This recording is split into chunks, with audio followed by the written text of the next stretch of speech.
Hello दोस्तों, आज हम लोग पॉकेट जीके बुक से मौर्योत्तल काल पढ़ रहे हैं। पॉकेट जीके बुक से क्या मौर्योत्तल काल पढ़ रहे हैं।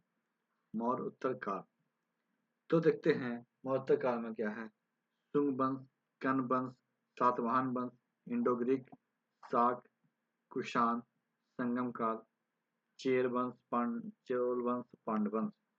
शुंग वंश के बारे में देखते हैं। 185 ईस्वी पूर्व से 75 ईस्वी पूर्व तक। 185 ईस्वी पूर्व से 75 ईस्वी पूर्व। बाण भट्ट की हर्षचरित के अनुसार बाण भट्ट की हर्षचरित के अनुसार पुष्यमित्र शुंग ने अंतिम मौर्य शासक बृहद्रथ की हत्या कर दी। पुष्यमित्र शुंग ने क्या अंतिम मौर्य शासक बृहद्रथ की हत्या कर दी। पुष्यमित्र शुंग शुंग वंश का संस्थापक। पुष्यमित्र क्या शुंग शुंग वंश का संस्थापक। पुष्यमित्र 184 ईस्वी पूर्व था। वह स्वयं ब्राह्मण जाति का था। वो क्या था, किस जाति का? स्वयं ब्राह्मण जाति का था। इसने ब्राह्मण धर्म को संरक्षण दिया। इसने किस धर्म को? ब्राह्मण धर्म को संरक्षण दिया। बौद्ध साहित्य में पुष्यमित्र को बौद्ध धर्म का दुश्मन बताया गया है, क्योंकि उसने बौद्ध साहित्य में क्या है, पुष्यमित्र को बौद्ध धर्म का दुश्मन बताया गया है क्योंकि उसने पाटलिपुत्र के कुट्टूराम विहार को तोड़ने का कई बार प्रयास किया। दिव्य बदान के अनुसार दिव्य बदान के अनुसार क्या है, इसने अशोक द्वारा निर्मित 84,000 स्तूपों को तोड़वाया। कितने? 84,000 स्तूपों को तोड़वाया। इस वंश की उत्पत्ति के बारे में कोई निश्चित जानकारी नहीं है। इस वंश की उत्पत्ति के बारे में क्या है? निश्चित जानकारी नहीं। संभवतः शुंग वंश उज्जैन प्रदेश के थे, जहां इनके पूर्वज मौर्य की सेवा में थे। इनके पूर्वज क्या थे? मौर्य की सेना में थे। पुष्यमित्र ने 2 अश्वमेध यज्ञ का आयोजन करवाया। पुष्यमित्र ने 2 अश्वमेध यज्ञ का आयोजन करवाया, जिसकी पुष्टि क्या है? पतंजलि के महाभाष्य से होती है। पतंजलि के अश्वमेध यज्ञों का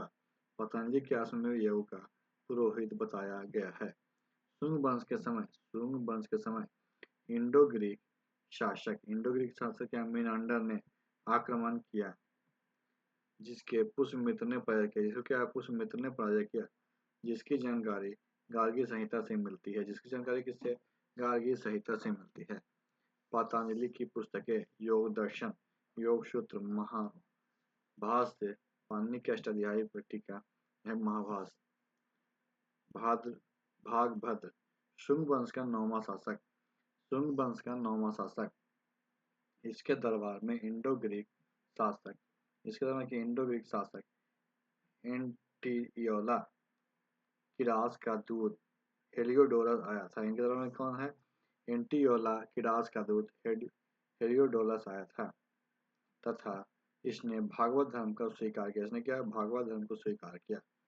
हेलियोडोरस ने क्या है, विदिशा के बेशनगर में गरुड़ स्तंभ स्थापित करवाया। देवभूति शुंग वंश का अंतिम शासक था। देवभूति क्या था? शुंग वंश का अंतिम शासक था। इस समय शुंग वंश की राजधानी विदिशा थी। इस समय शुंग वंश की अंतिम राजधानी क्या थी? विदिशा थी। सांची स्तूप का विस्तार भी इनके समय में हुआ। सांची स्तूप का विस्तार भी क्या इनके समय में हुआ। इसकी क्या हत्या 73 ईस्वी पूर्व में वसुमित्र कण्व ने कर दी। कण्व वंश के अंतिम शासक सुशर्मा थे। कण्व वंश के संस्थापक वसुदेव कण्व थे। कण्व वंश के अंतिम कौन थे? वसुदेव कण्व थे। सातवाहन वंश, हम लोग सातवाहन वंश के बारे में देखते हैं। तो सातवाहन वंश के संस्थापक सीमुक ने 30 ईस्वी पूर्व में की। सीमुक ने कण्व वंश के अंतिम शासक सीमुक क्या है? कण्व वंश के अंतिम शासक सुशर्मा की हत्या कर सातवाहन वंश की स्थापना की। इसकी हत्या सुशर्मा की हत्या कर सातवाहन वंश की स्थापना की। यह एक मातृसत्तात्मक समाज वंश था। यह क्या था? मातृसत्तात्मक समाज था, क्योंकि नाम के आगे माता के गोत्र का वर्णन सातवाहनों ने अपनी राजधानी प्रतिष्ठान में स्थापित की। सातकर्णी जो थी इस वंश का पहला प्रसिद्ध शासक था। सातकर्णी क्या है? प्रथम इस वंश का पहला प्रसिद्ध शासक था। इसकी जानकारी नागनिका के नानाघाट अभिलेख से मिलती है। इसकी जानकारी किसे? नागनिका के नानाघाट अभिलेख से मिलती है। गाथा सप्तशती की रचना सातवाहन नरेश होरने की। गाथा सप्तशती की रचना किसने? सातवाहन नरेश होरने की। यह प्राकृतिक भाषा का ग्रंथ है। सातवाहन नरेश हाल साहित्यकार एवं कवि थे। सातवाहन नरेश क्या? हाल साहित्यकार व कवि थे। सातवाहन शासक के समय, सातवाहन के शासक के समय प्रसिद्ध साहित्यकार गुनिया ढेर भी थे। गुनिया ढय भी थे। इन्होंने बृहद कथा की रचना की। इन्होंने क्या? बृहद कथा की रचना की। सातवाहन वंश का महानतम शासक, सातवाहन वंश का महानतम शासक कौन था? गौतमीपुत्र सातकर्णी था। गौतमीपुत्र सातकर्णी ने बेनुकंटक स्वामी की उपाधि धारण की। बेनुकंटक स्वामी की उपाधि धारण की। नासिक अभिलेख में, नासिक अभिलेख क्या है? उन्हें एक ब्राह्मण कहा गया है। सातवाहनों ने अधिकांशतः शीशे के सिक्के चलाए। सातवाहनों ने क्या? अधिकांशतः शीशे के सिक्के चलाए। सातवाहन शीशे का आयात रोम से करते थे। सातवाहन शीशे का आयात कहाँ से? रोम से करते थे। सातवाहन काल में चांदी एवं तांबे के सिक्के का प्रयोग होता था। चांदी एवं तांबे का सिक्के का प्रयोग होता था, जिसे कांस्यार्पण कहता था।